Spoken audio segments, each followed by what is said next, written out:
Welcome to the Small Giants Fishbowl. This topic is, opening the books is only the beginning. How to teach employees financial literacy. In this fishbowl, Steve Baker, Vice President at the Great Game of Business, will walk us through exercises you can use with your team to teach basic financial literacy and how to use that knowledge to make better business and personal decisions. Okay, here we go. And welcome, everybody. We're thrilled to have you. You know, when we began this conversation a while back, the idea of financial transparency is nothing that you would say is new, and yet it is something that probably is new to a lot of people because you're hearing more and more about transparency, and the next generation is coming into the workforce and expecting transparency that maybe we didn't have in prior generations. The main thing that I think you need to think about is, what is transparency worth, and what do you need to do? I'd like to begin by saying what I want to give you is an understanding of the three things that you see on your screen. I want people to understand not only what the finances are about in a business. That may take a while, right? I want them to understand their impact on the business and the business results. I want to also give you some ideas about sharing line of sight with your people, and even maybe garnering some line item ownership in the webinar here today. So these are my deliverables. I like going to conferences and webinars and walking away with something I can actually use. So these are my promises to you.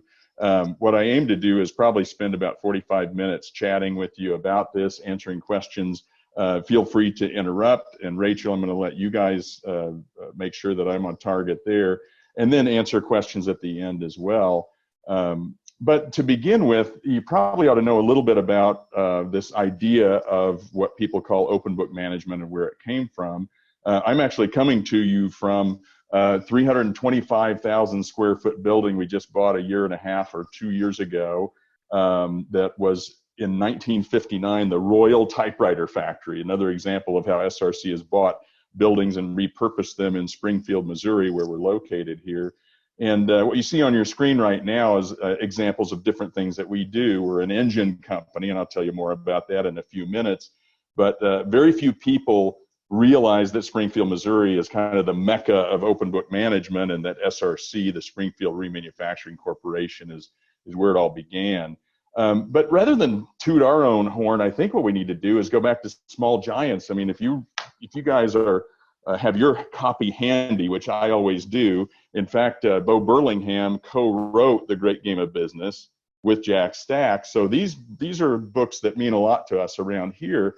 And one of the stories that you read in Small Giants about is, of course, Life of Pi.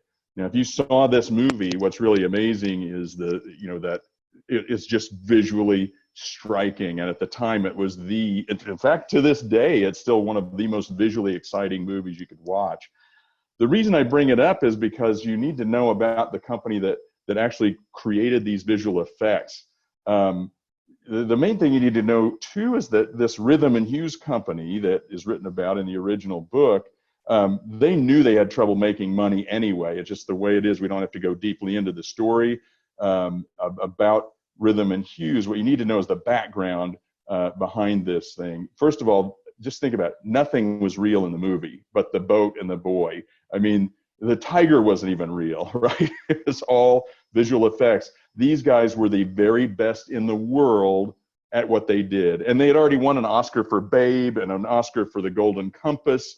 They had the envy of the entire industry. So they had bring your pets to work every day, bagels in the morning, catered lunches, catered dinners, a stipend for LASIK eye surgery, tuition reimbursement. I mean, doesn't it sound like you just want to go work there? Plus, you're surrounded by all of the best artists in that world, and people are just going crazy. So the thing is, here's an example right here. Here's a picture of Bill Westerhoff accepting their third Oscar, and this is for Life of Pi. This is 13 days after they filed Chapter 11 and laid 254 people off. Now, why am I telling you this story? For one, I think it really touches me because as you can probably see behind me, I'm actually an artist. I have a degree in art and I teach business. So if that's not an example of America, I don't know what is.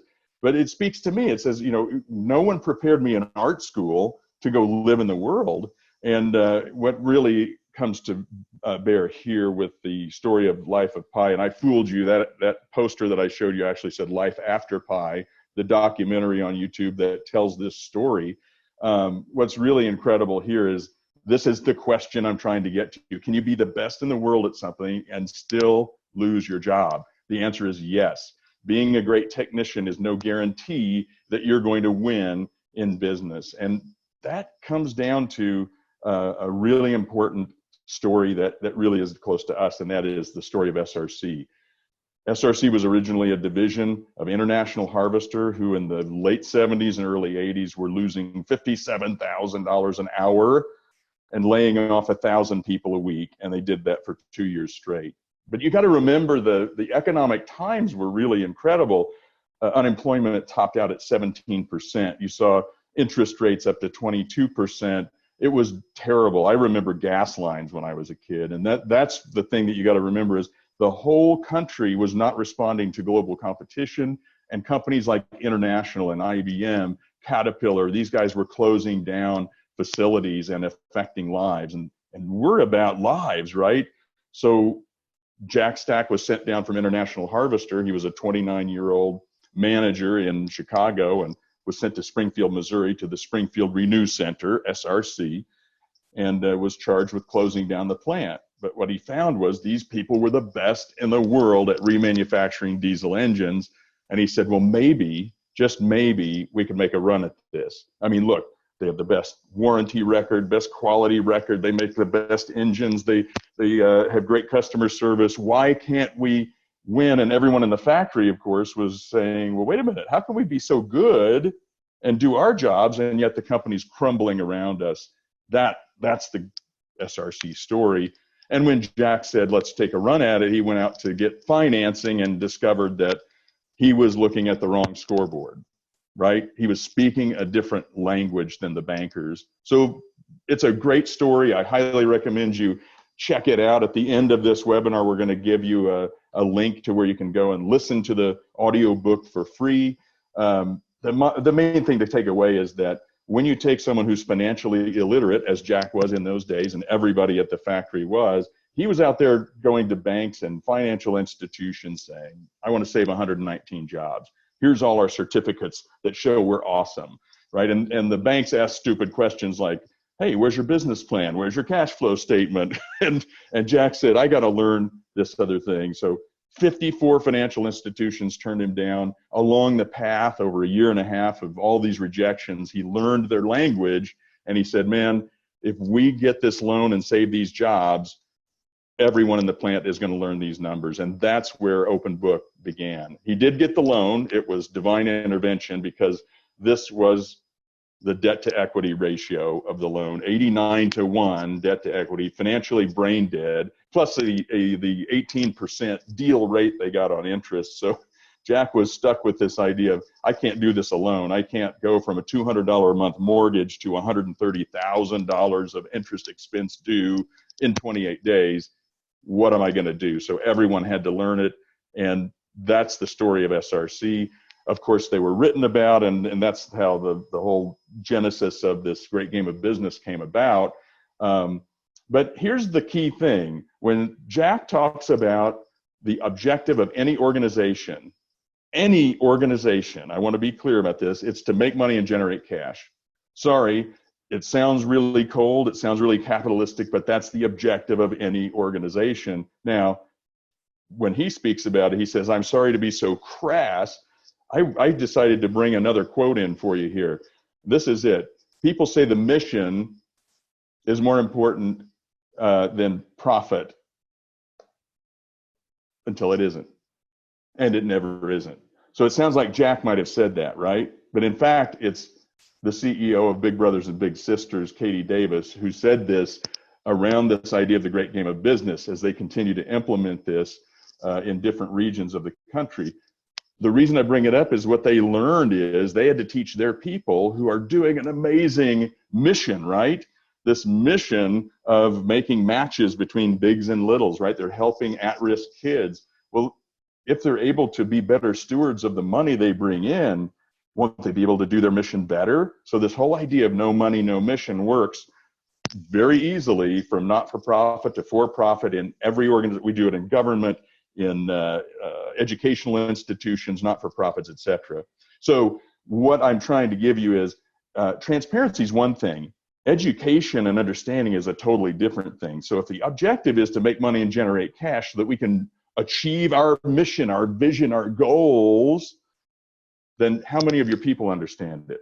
Or how many know they can help or what they could possibly do about it? That's why opening the books is only the beginning. I can throw the financials of your organization out on the conference room table, invite everyone in, buy coffee in Danish. Who cares, right? And in fact, when you have great technicians, I don't care if they write code or fix diesel engines, great technicians don't really have an interest in learning something new about what you care about. And so that really gets back to what is this great game of business? This is the analogy that Jack used all those years ago in 1983 to teach his technicians business and to understand that financial results are really important, but we also want lasting cultural change.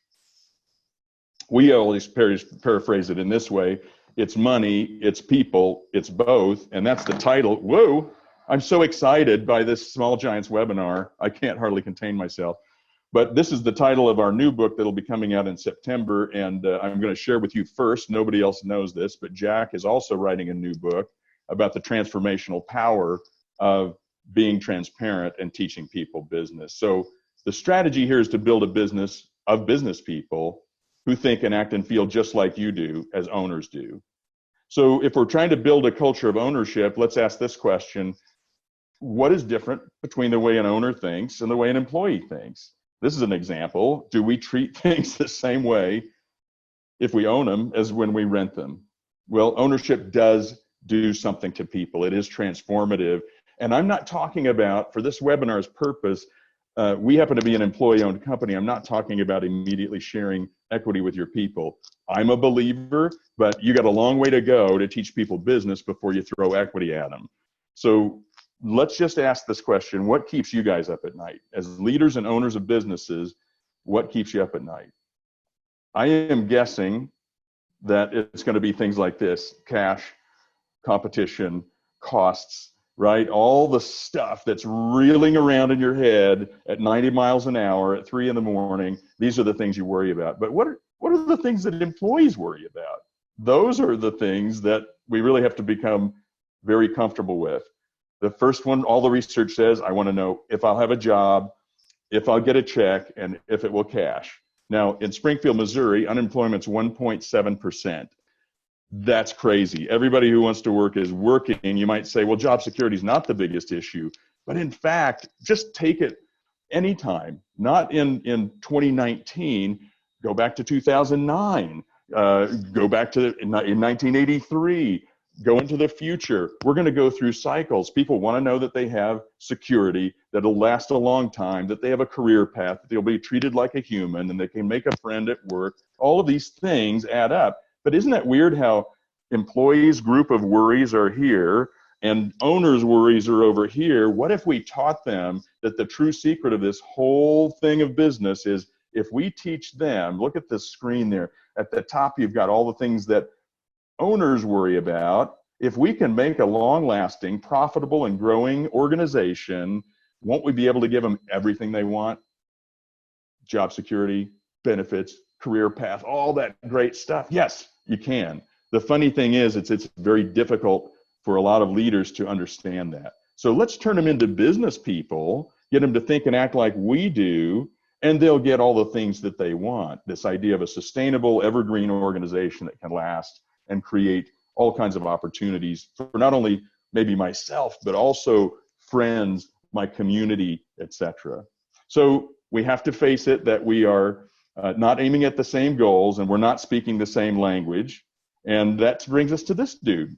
This is Luca Pacioli. I had an Italian person say I have to pronounce it correctly. Pacioli, 1494. He popularized the modern accounting system. In fact, I have a picture of his book. Here it is. It's the Summa. It contained all of the knowledge at the time during the Renaissance of proportion, algebra, geometry, architecture. He was a collaborator with Leonardo da Vinci, who painted the next year, 1495, The Last Supper. I mean, think about how old this is. He came up with the secret language of business we still use today, 500 years later, and it hasn't changed. It won't change in the next 50 years. What in the world are we thinking? Why aren't we teaching our children this? And here's the funny thing about it. Are we teaching our kids the basic financial statements that were created 500 years ago? No, not really. We don't teach them in school, and it's hard to teach kids about money at home. Here's another guy, 1494. This guy, Friar John Core, invented Scotch whiskey. Yeah, I know for a fact you guys are teaching your kids about Scotch whiskey, and hey, these are the dangers, and these are the things you need to know, and oh, a single malt's pretty good, right? You're teaching people about that. Now look at this, our guy, isn't he happy? Now I have a feeling that he looks like this not because he's bummed out about accounting, but that the fact that he's celibate. So what? I know it's hard. I want to hear all the laughter. Go back to Jack and say, why did he use the analogy of a game to teach people financial information? Well, the reason is because business and games have all the same elements. There's a goal. In the early days, it was make the bank loan payment or we have no jobs. Teach people debt to equity or the bank will come shut us down. There are rules in business, no doubt about it. The scorecards, the ultimate scorecards of business are the financial statements that were created 500 years ago. And there's a reward for winning. In SRC's early days, it was you get to keep your job. As soon as they figured that out, it was you get a raise, you get a bonus. Later then, it was, hey, we're diversifying the company. Maybe you can run one of the divisions. And today, almost all of our divisions are run by former frontline employees, which I think is really amazing. And that means there's hope. I might get to keep my job. So this is the real secret, I think, that Jack tapped into. And that is that in Maslow's hierarchy of needs, you know, down here you've got security and eating and drinking and shelter and these sorts of things, and then relationships, and way at the top, self-actualization. Jack said there's one universal human need he missed, and that's the universal human need to win. So the great game of business is really tapping in that every person that walks into your organization to work every day may not be winning in life in every turn, but work should be one place that you can win every single day. So that's what he used, and this is the graphic visual of what the great game of business looks like. This idea of transparency goes far beyond just opening the books. In the center is a critical number, the one thing that identifies and defines winning. Maybe not even for all time, maybe it's just for a year. We use critical numbers for everything from a 10-year BHAG to a 5-year goal to a 1-year critical number in a work group to just put a mini game on in the next 90 days. And I'll show you an example of that here in a little bit.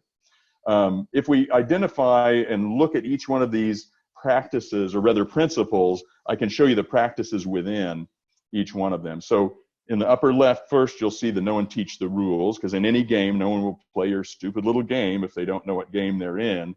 So there's where the financial transparency shows up. But financial transparency is worthless without education. Then we have how do we get to a critical number? We try to involve as many people as we can in a high involvement planning process. High involvement meaning not that we're doing it all in Colorado. No, we're involving as many people as we possibly can in the planning process. The thing is, when you begin, it can be difficult because if they don't know the business yet, if they don't understand the financials, how are they going to help?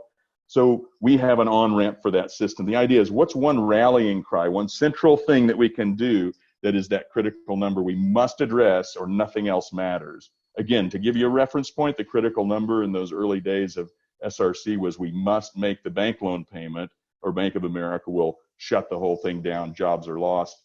It was all for naught. So now we talk about how can someone play a game if they don't know what game they're in. It's a classic example of, you know, point people in a direction, give them a KPI and tell them if they just do that, they're going to be fine. If they don't have a bigger picture of what's going on, how can we possibly win as a team?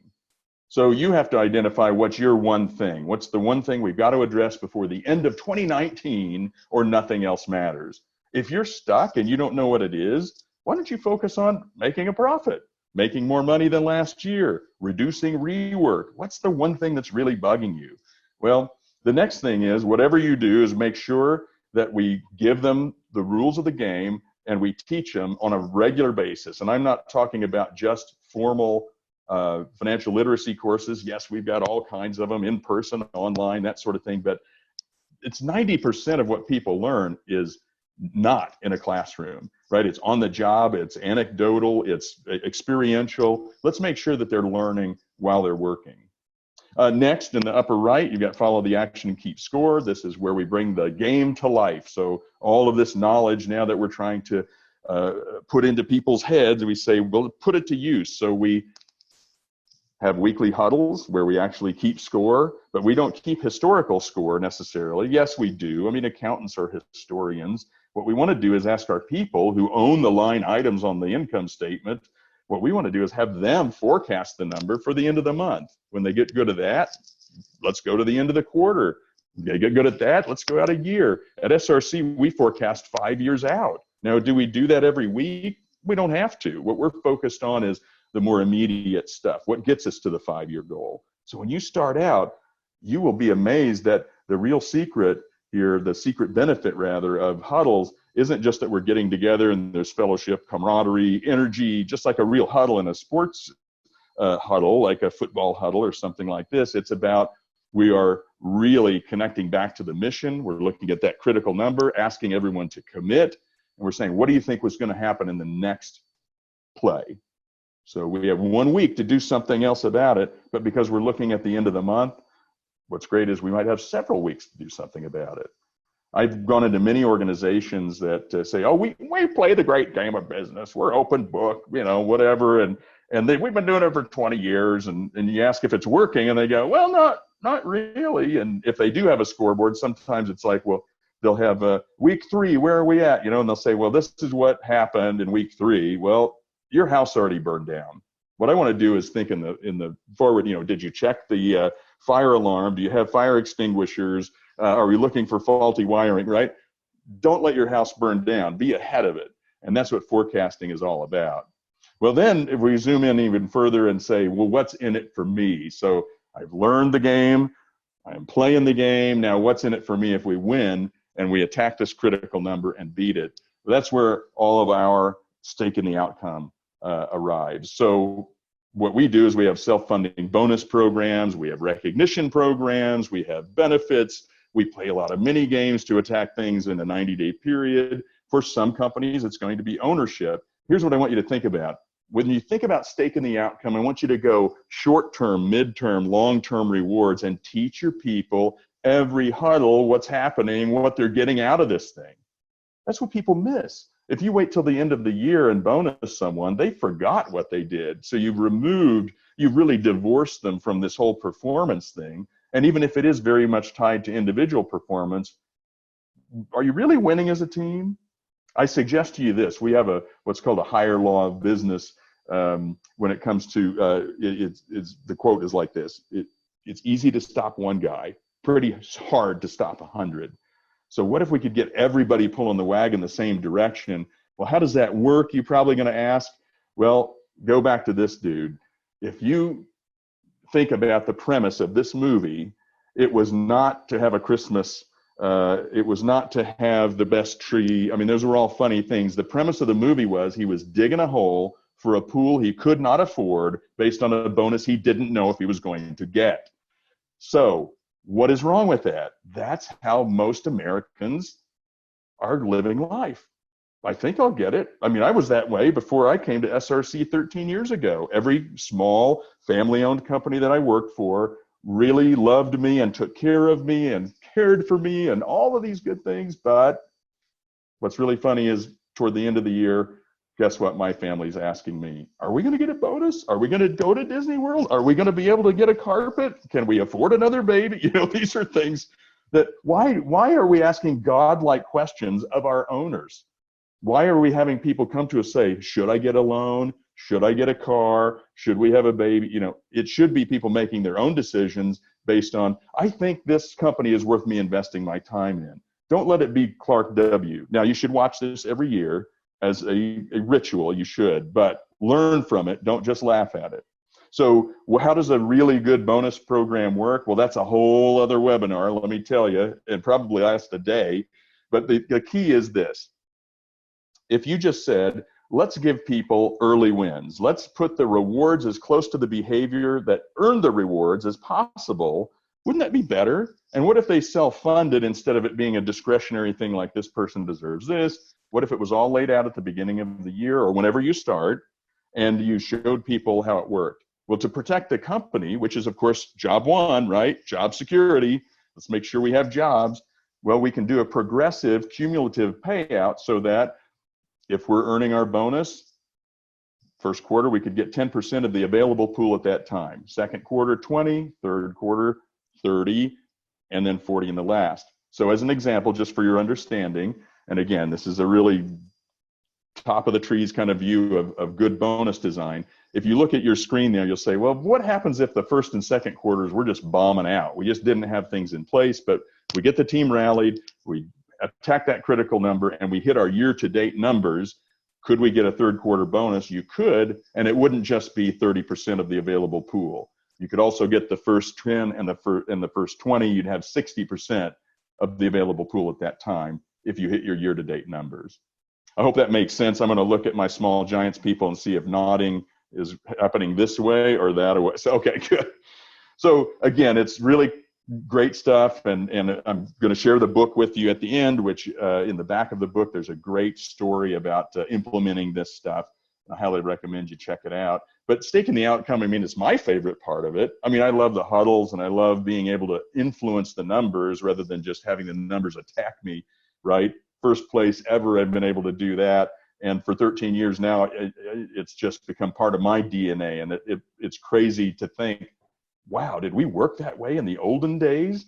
So think about tying this stuff back to an entire rewards program that includes, again, short-term, mid-term, and long-term rewards, so you can engage people throughout their whole open book journey that hopefully will last a career. Now, for us, I mean, the book is really old. It's 25 years old. It's been around, right? But the funny thing is, with these new books coming out, you know, I talked to the publisher, and Random House says, you know, there are 1,000 business books a month that come out in the United States, 1,000 a month, but very few sell more than 3,000 copies or last a few years. And you guys know this, you read them all. What I want you to do is think about what it's done for us. We have created joint ventures with John Deere and Case New Holland and Navistar and a number of other companies. These are the kind of some of the people we work with, and we happen to be a remanufacturer. But you might be more interested to know, I just checked into these numbers today, Rachel, with HR. We're almost 1,900 people now, and our sales are over 600 million. So, I mean, that's how fast we're growing, and we have 150 openings. So, wow, if you teach people business, what's possible? We've spun off 66 companies since 1983. Some have been sold to actually pay our repurchase obligation, because we've paid our exiting shareholders, our employees, $125 million so far, and that's going to double in the next 5 years.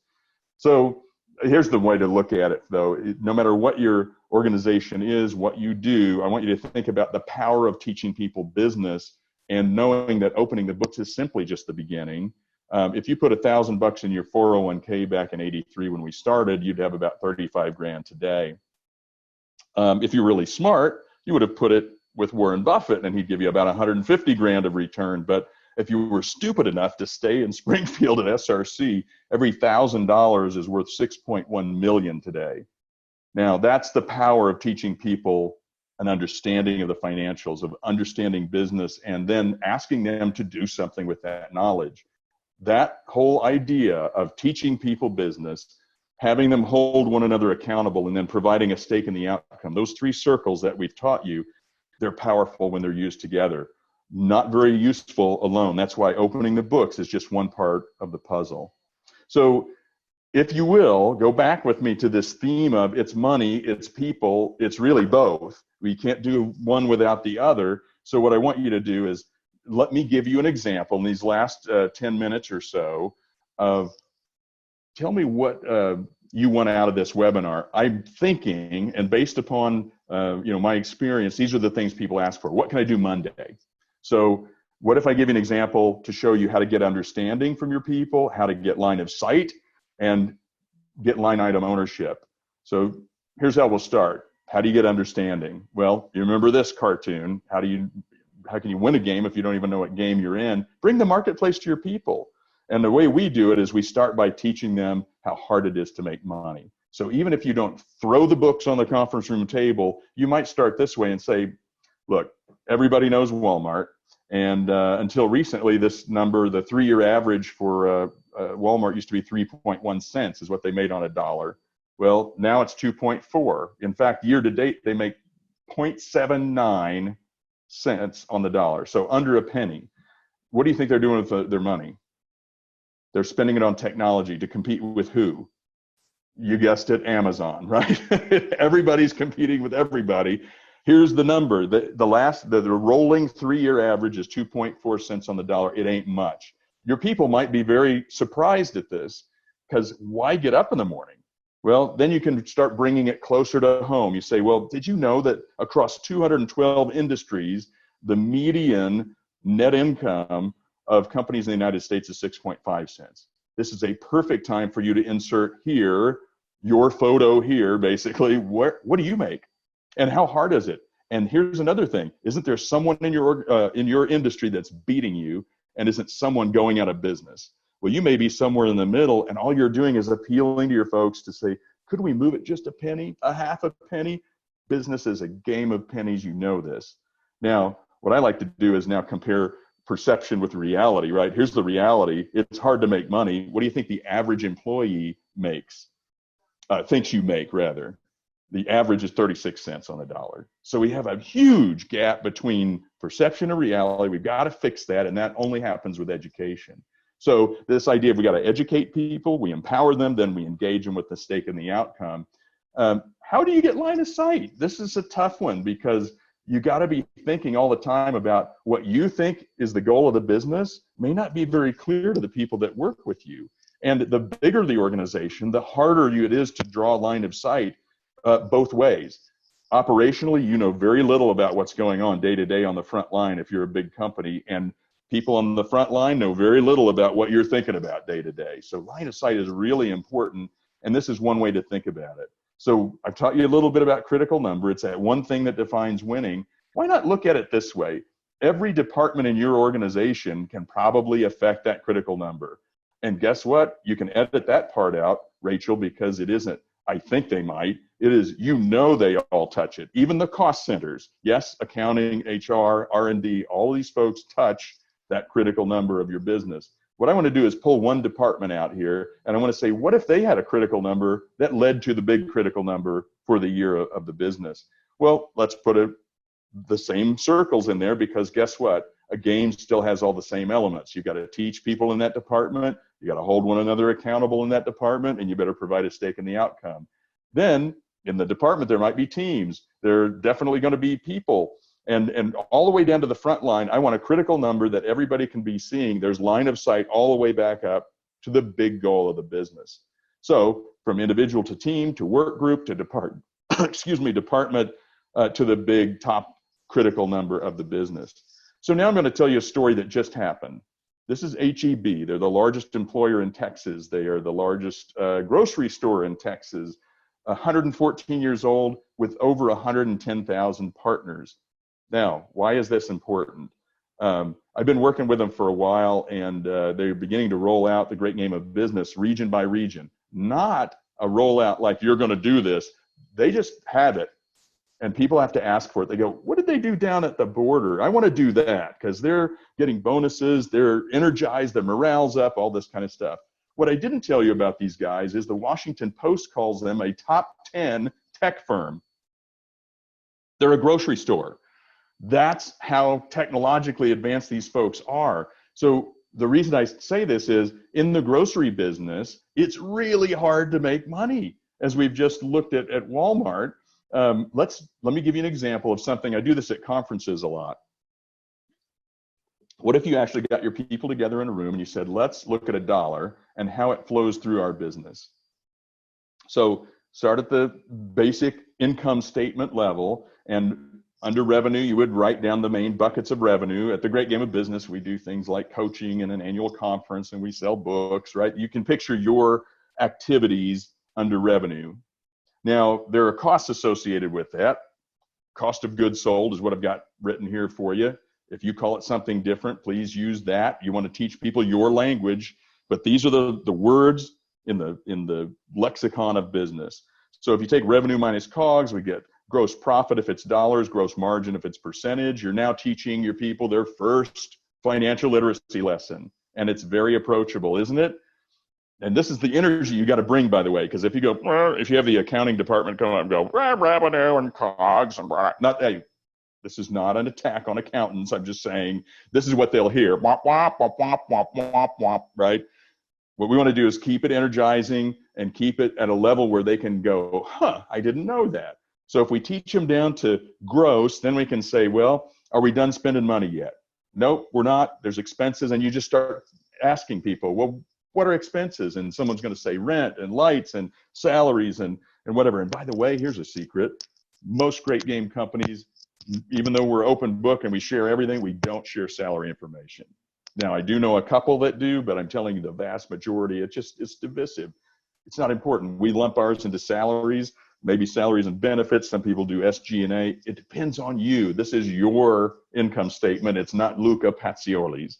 So make it customized to your business. So expenses, man, you can keep going. You can teach about healthcare, and you can teach about issues that you've got. And R&D is so important. Marketing, we can't cut that, right? You know, all these lessons to get to whatever you call your bottom line. I'm using net profit as an example. In the example of HEB, turns out they make 2 cents on the dollar. That's a good year. So $26 billion in sales. Are you following me? 26 billion top line, and they're making 2 cents on the bottom line per dollar. This is really a big story, because as we go through this exercise, what we want to do is ask people, can we move that number?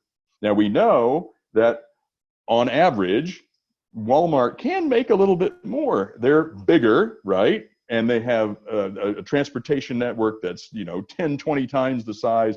The point is this. What we want to do is say, I'd like to get $1 down here. How many do we have to sell top line to get that dollar on the bottom? And here's the trick. Wait. That's when the learning happens. So at the top line, you say, well, people are going to shout out different things. Let them do the math. Let them mess with it a little bit. We know that we'd have to do 50 times at the top line, right, just to get $1 down to the bottom.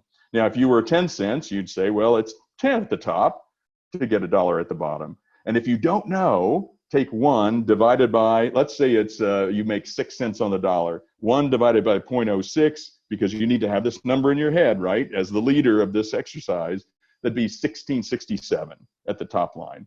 So the point is, in HEB's example, it's hard to make money in this business. We have to sell 50 to get 1.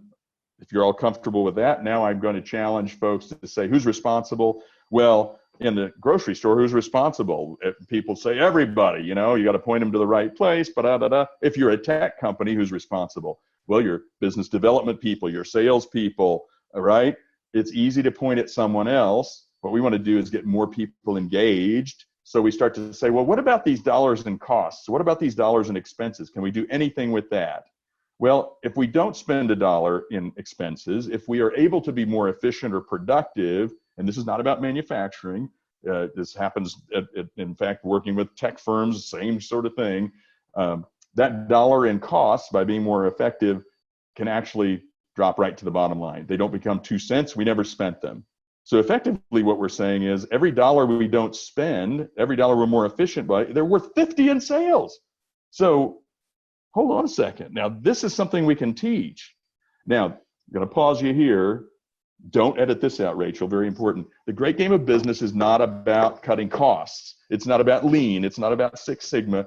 The point is, we're trying to teach them business. And this is an easy way to begin.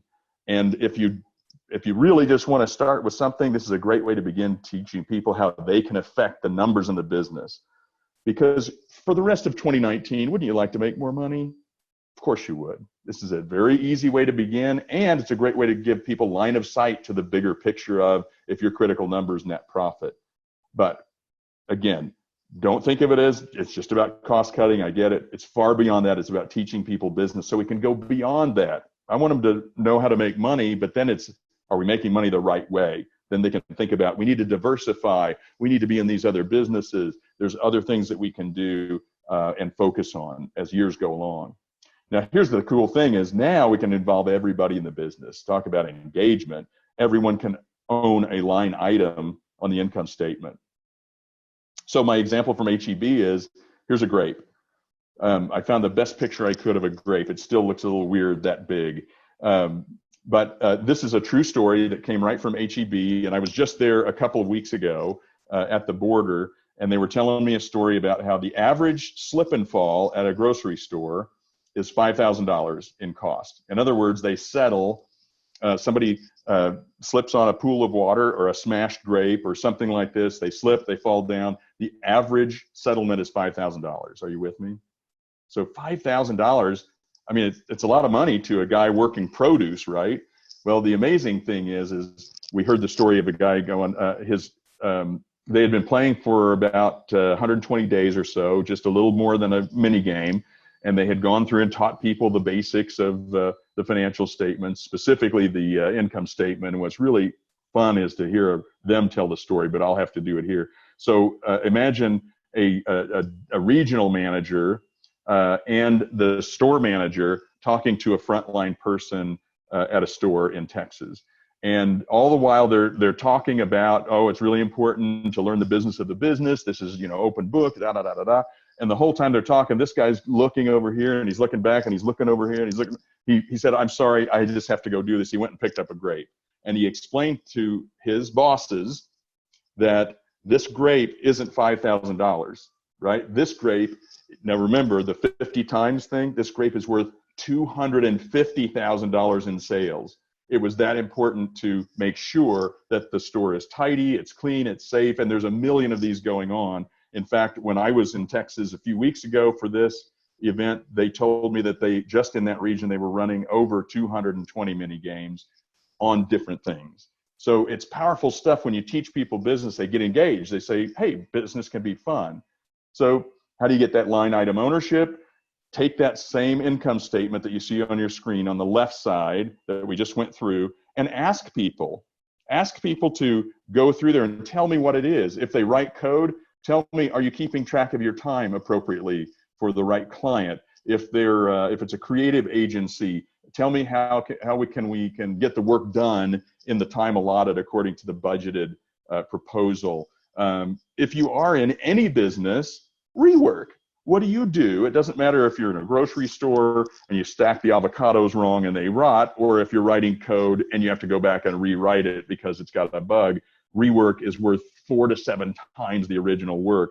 Just ask people, and don't you write it down, have them write it down, maybe on a big whiteboard, anything to get them to take ownership of what they do. And then you can focus in and say, what can we do as a team to move these numbers?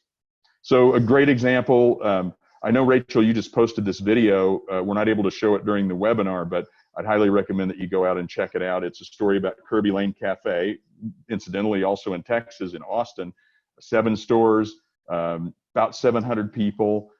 Imagine the turnover you have in a restaurant business.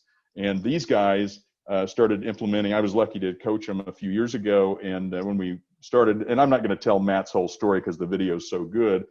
One of the guys was put in charge of small wares. So it included knives, forks, spoons, and plates and things like this. And what he found out was they didn't even have a standard. They didn't even know how many spoons should be there, how many they were losing, what they cost. And he had to learn the spoon business.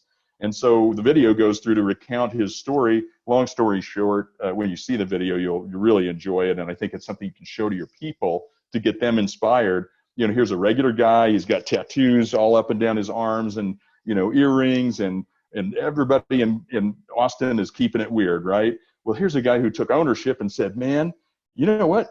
Spoons matter. And he started teaching his own people that, wow, we lose a lot of spoons. And here's the rundown for you. About $250 a month. Well, that's not a lot, is it? I mean, you kind of go, we've got 7 restaurants. Does it matter that, you know, an average store loses $250 a month? I'm sure we smash more glasses than, yeah, these are the things that go through people's minds. And Matt, I would take him from restaurant to restaurant to teach people his story. And he'd say, but we got 7 stores and there's a year, so that's $21,000. Okay, got it. Well, the power of this thing is that $21,000 at 10-cent profitability is worth, they got to sell $210,000 worth of pancakes just to offset the spoon cost. So there's a million spoons in your organization. There's a million cracks that you aren't seeing things flow through. And it's a great way to begin teaching people business. But why not ask them to participate in the setting of the goals, setting of the rules, creating education programs, even setting some of the rewards. That's why we use the mini game process that I've mentioned a couple times. So I want to show you one more way. If you're just like, Steve Baker, you are full of crap, and Small Giants, I'm going to pull all of my support just because I hate you so much. If that's the way it is, no, you're not going to do that. The thing is, I'm going to show you one more thing that I think is really powerful. If you're just stuck and you don't know how to introduce people to the idea of, I'm going to teach you business, I'm going to open the books, but I'm going to teach you how hard it is to make money. This is a friend of mine from St. Louis, Jeff Evenson, who a number of years ago sent me this picture.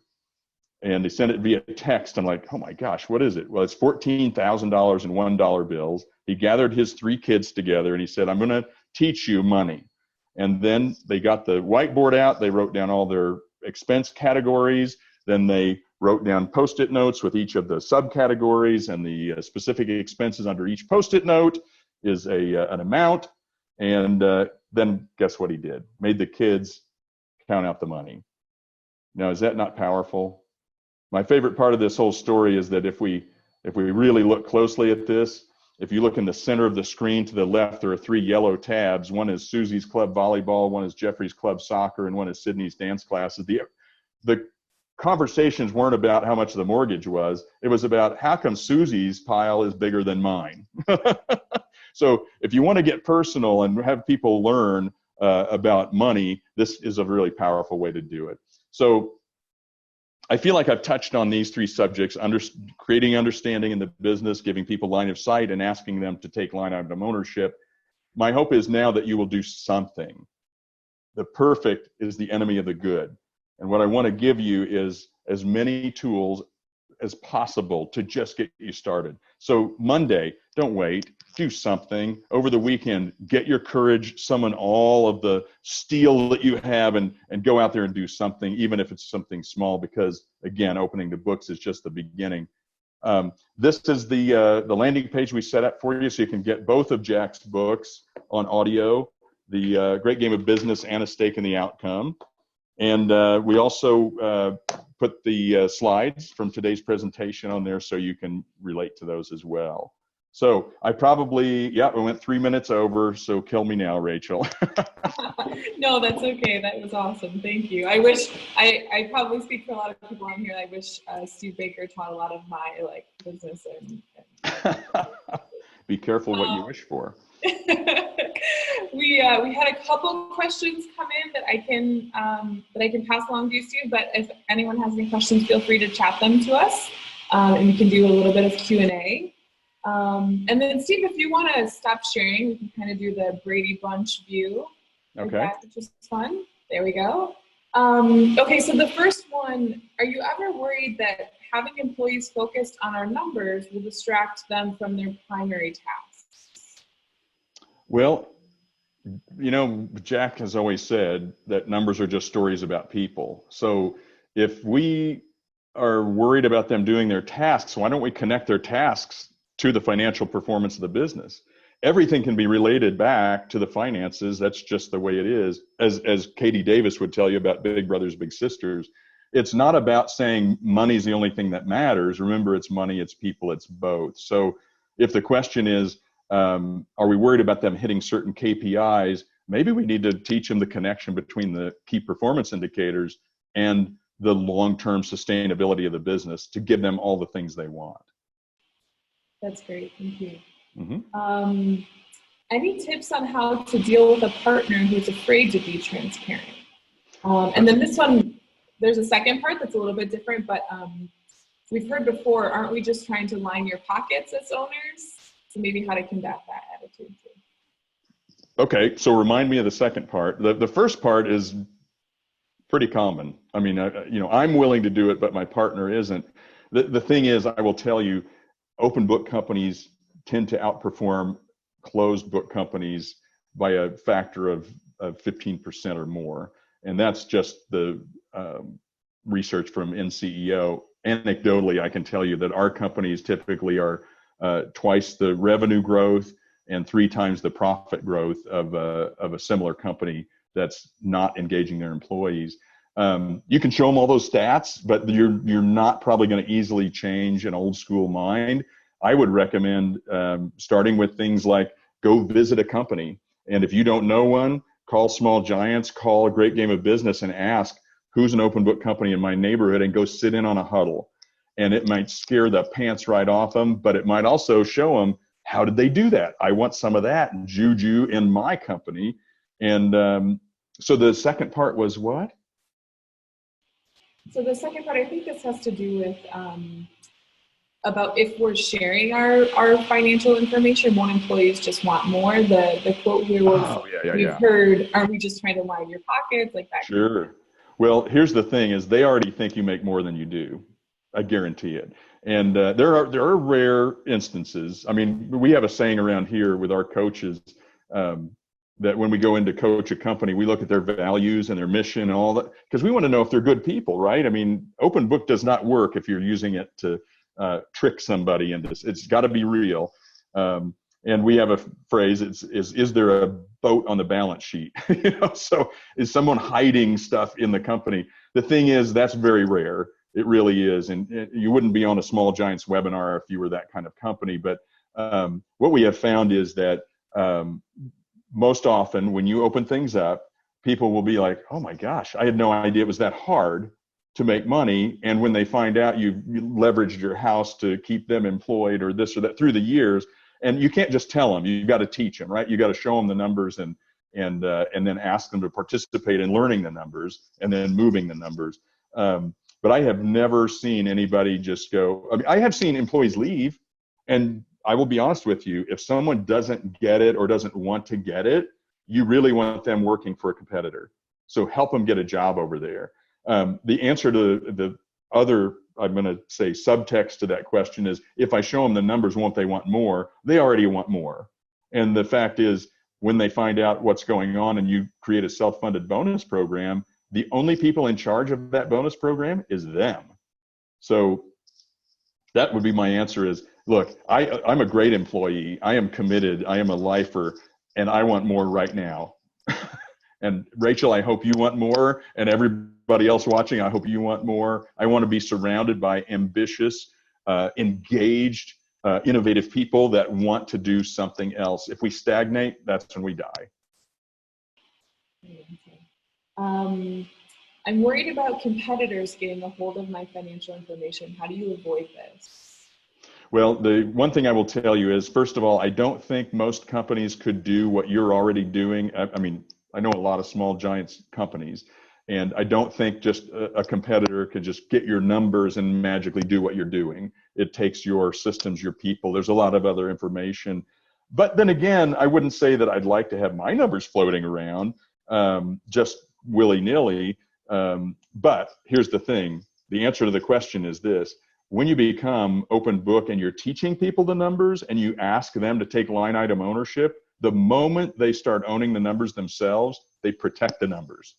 There's no way they're going to let those numbers out because they own them. And that's really the power of true open book. Okay, and then does it make sense for all roles to know the numbers? I have a few creatives. What if they don't want to learn? Okay, I'm going to remind you, art major.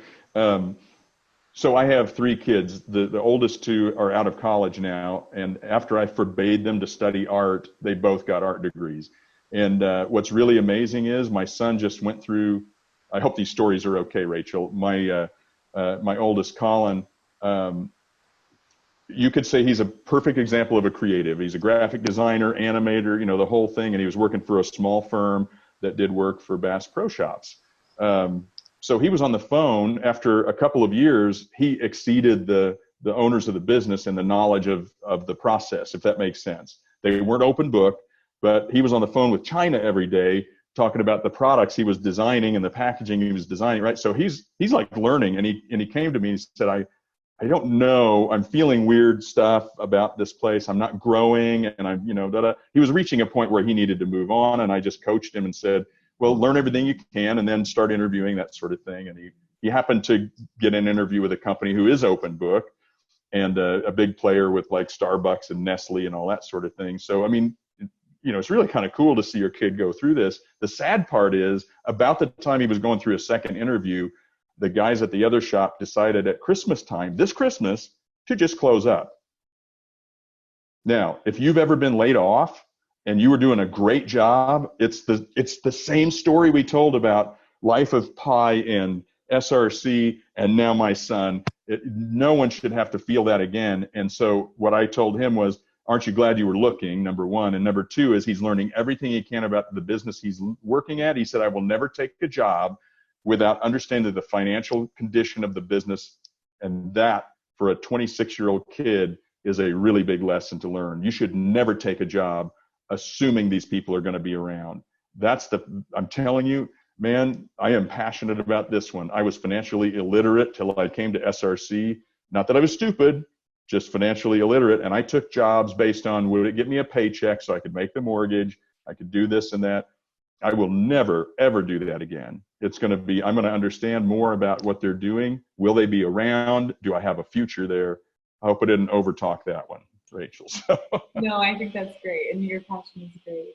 So this one is interesting. So we always encourage our employees to do the right thing. In most cases, the right thing means something that costs us money or their time and anxiety. If we begin to bring the P&L into their decision, I fear that will be a counterforce to that mentality. Interesting. Any thoughts on that? Oh, yeah, for sure. I mean, just from my own experience here at SRC, I could give you lots of other companies, but I'm telling you, as an employee, as well as an authority on open book, I see it every day here. People do the right thing. We're in manufacturing. So at a corporate huddle recently, so that's all the different divisions, all 12 divisions represented, I heard someone talking about wastewater and how the employees came up with a plan that was $100,000 less than what the environmental company was going to do. In other words, they did the right thing and saved money on it because they decided we could do this ourselves. Now we have to get some training, and we found a contractor who has this knowledge. You see what I'm saying? I mean, every time you start to break apart the idea of the finances or profits bad or not necessarily pointed at the right things, go back to Katie Davis on Big Brothers Big Sisters.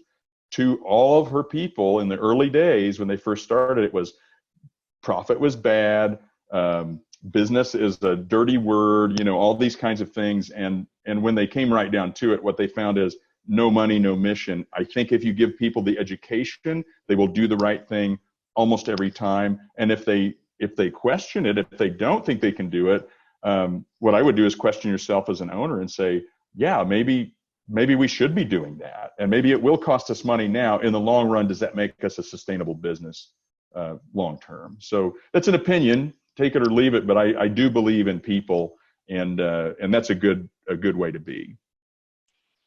Awesome. And I think we have time for maybe one more quick one. And this one is about the training part. How do companies work this into their business? Is it in one-on-ones, onboarding? Is it usually from HR or finance? Yes. It's all of the above. It's all those things.